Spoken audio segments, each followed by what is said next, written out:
माँ की मोहब्बत के बारे में मैं आपको एक सच्चा वाक़या सुनाऊं।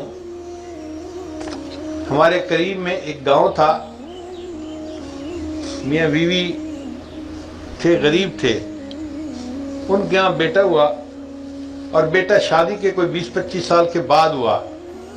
कई मरतबा शादी के बाद देर से औलाद होती है। तो जब बच्चा जवान हुआ तो मियाँ बीवी बूढ़े हो चुके थे।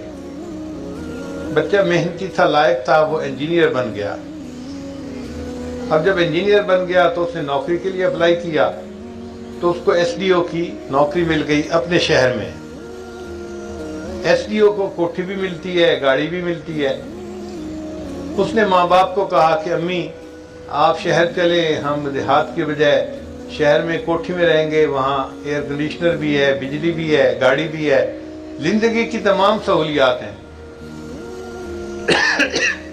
माँ बाप ने कहा